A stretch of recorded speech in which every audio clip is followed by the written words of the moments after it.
അങ്ങനെ 2020 സെൻസറിങ്ങിന് ശേഷം almost 2 years കഴിഞ്ഞിട്ടാണ് നമുക്കൊരു നല്ല ഗുഡ് ന്യൂസ് ഫാറിന് സംഭവിക്കുന്നത്. Welcome to episode 21 of far, my first independent feature film.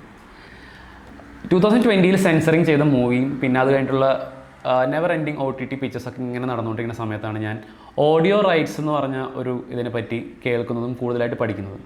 അപ്പോൾ മൂവിയുടെ റൈറ്റ്സ് സെയിൽ ആവുന്നില്ല എന്നൊരു സിറ്റുവേഷൻ ആയതുകൊണ്ട് ഓഡിയോ റൈറ്റ്സ് എങ്ങനെ നമുക്ക് ചെയ്യാം അല്ലെങ്കിൽ എങ്ങനെ നമുക്ക് സെല് ചെയ്യാൻ പറ്റുന്നുള്ള ഓപ്പർച്യൂണിറ്റീസ് എക്സ്പ്ലോർ ചെയ്തുകൊണ്ടിരിക്കുകയായിരുന്നു. അങ്ങനെ ഞാൻ വളരെ കോയിൻസിഡൻ്റലി ഒരു ദിവസം ഗൂഗിളിൽ നിന്ന് സോണി മ്യൂസിക്കിൻ്റെ നമ്പർ എടുത്ത് അവരെ കോൺടാക്ട് ചെയ്യായിരുന്നു.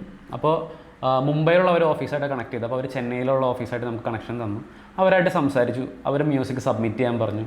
അങ്ങനെ സോണി മ്യൂസിക് ഒരു മലയാളത്തിൽ നിന്ന് സിനിമകൾ പതുക്കെ അക്വയർ ചെയ്തുകൊണ്ടിരിക്കുന്ന സമയമായിരുന്നു. മ്യൂസിക് റൈറ്റ്സ് അക്വയർ ചെയ്ത് തുടങ്ങുന്ന ഒരു സമയമായിരുന്നു. 4 years എന്ന് പറഞ്ഞൊരു മൂവി, പിന്നെ വേറൊരു 1-2 മൂവീസ് ആ കാലഘട്ടത്തിൽ അവർ അക്വയർ ചെയ്തുകൊണ്ടിരിക്കുന്ന സമയത്താണ് ഞാൻ being at the right place at the right time എന്നൊക്കെ പറയുന്ന പോലെ ഞാൻ അവരെ കോൺടാക്ട് ചെയ്യാൻ ഇടയാവുന്നതും നമ്മുടെ മ്യൂസിക് അയച്ചു കൊടുക്കുന്നതും അങ്ങനെ സോണി മ്യൂസിക് ഫാറിൻ്റെ ഓഡിയോ റൈറ്റ്സ് വാങ്ങുന്നതും അതൊരു വലിയ ന്യൂസായിരുന്നു. കാരണം കുറേ നാൾ ഒന്നും തന്നെ സംഭവിക്കാതിരുന്നൊരു ഫിലിമിന് ഒരു ഭയങ്കര ബൂസ്റ്റാണ് അത് തന്നത്.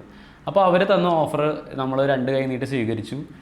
And the music started releasing on Sony music from 2022 and almost all the songs were above 1 million views ഒക്കെ പോയി വളരെ നല്ല റെസ്പോൺസൊക്കെ കിട്ടി. ഫാർ ഒന്ന് ചാർജായി വന്ന സമയം അതായിരുന്നു.